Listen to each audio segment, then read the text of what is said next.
हाम्रो भ्लग भनेको fees hunting हो। स्वादले आज चाहिँ एउटा माछा यति धेरै लिएर आउने हो कि यति। हामी चाहिँ यहाँबाट सुरु गर्छौँ अब बल्छी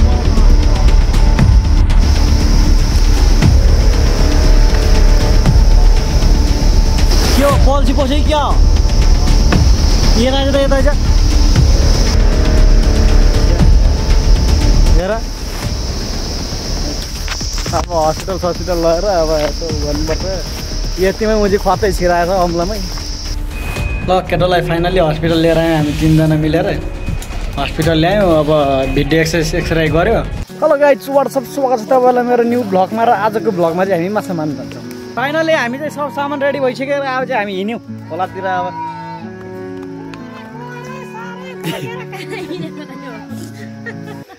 ल गाइज फाइनली हामी चाहिँ अब सब सामान रेडी भइसक्यो।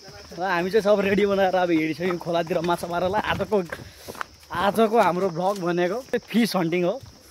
स्वादले आज चाहिँ एउटा माछा यति धेरै लिएर आउने हो कि मोटे ओ मोटे आज कति माछा मार्छस् त? खतरा मार्छस्? यतिको कन्फिडेन्स भयो भने चाहिँ आज खतरा माछा मारिन्छ। नभए चाहिँ खासै उ लाग्दैन कसलाई पनि। मोटे मोटे के गर्ने? सिधै टाढी जाने कि यतै ट्राई गर्ने? सिधै टाढी जाने कि यतै ट्राई गर्ने? कसलाई के छ कि छैन? छैन माछा मारेको छैन। लहरेमा त लगिदियो। त्यही त नभए टाढी जाउँ सिधै जाने भयो नि।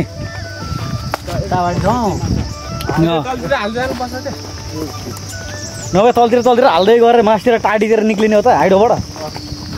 अनि टाढीबाट सिधै यता वरियाउँ हो माछा मार्ने हतियार। यस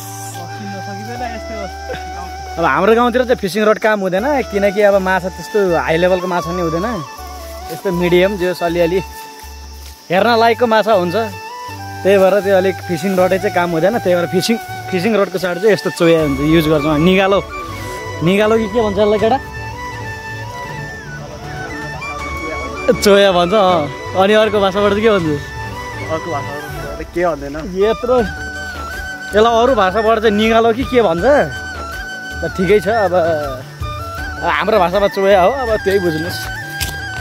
फाइनली सब सामान रेडी भइसक्यो र हामी चाहिँ हिँडिसक्यौँ। हाम्रो टोली सबको हातमा चोया केटाहरूको। खेतबारीको हाम्रो गाउँको खेतबारीको बाटो बबाल छ। ल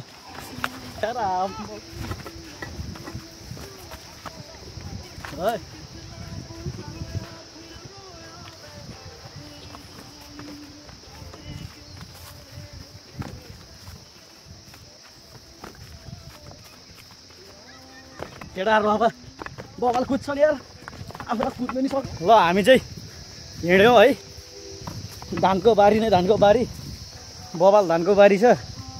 अब अलिकति त्यस्तै हो। अनि केटाहरू चाहिँ हिँड्ने बानी भएको ऊ अगाडि यस्तो हिँड्छन् मुर्दाहरू। धानबारी गाइस धानबारी फाइनली खोलामा आयो है। अब भोइस चाहिँ सानो सुन्न सक्छ किनकि ब्याकग्राउन्ड त खत्रै बबाल आउँछ क्या। ल त्यो हिँड्यो। ल फाइनली म पनि तरिसकेँ खोला चाहिँ। ल हामी चाहिँ यहाँबाट सुरु गर्छौँ अब बल्छी बनाउँछौँ हामी।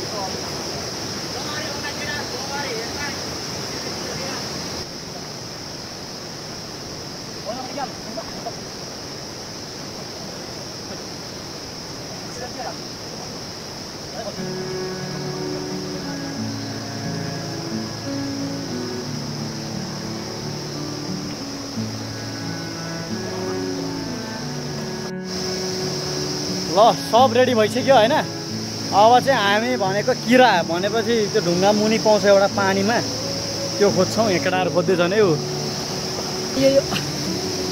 जोस् अड्क्यो नि नअड्कोस् भनेको त्यो चाहिँ अड्किदियो। अब यहाँनिर थाप्छु म चाहिँ। केटाहरू चाहिँ मासतिरै छन्। ऊ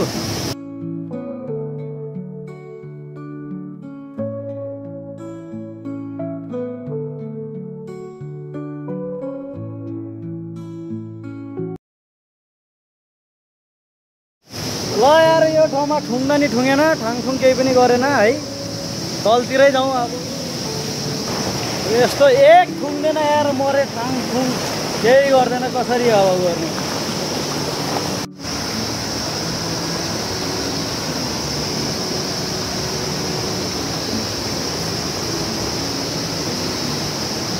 के हो बल्छी पसे क्या हो यता हेर पानी कहाँ गयो यार यहाँ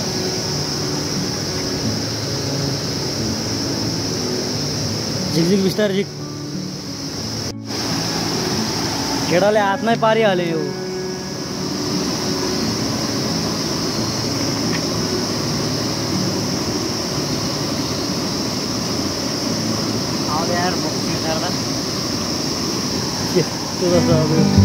कसरी निकाल्नु चाहिँ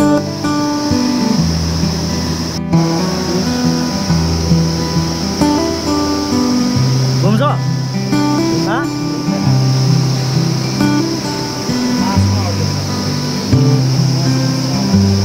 ल हाम्रो चाहिँ माछा क्यान्सल भइसक्यो उता चाहिँ माछा पारिहाल्यो हातमा सबै ठिकै छ अब हस्पिटल लगेर अब यसो गर्नुपर्छ यतिमै उतै छिराएछ अम्लामै माछा पार भनेको अम्लामै पार्यो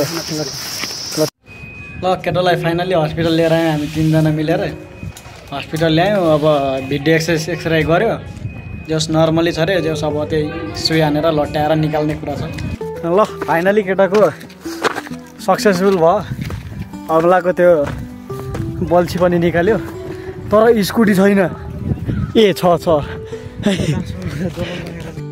ल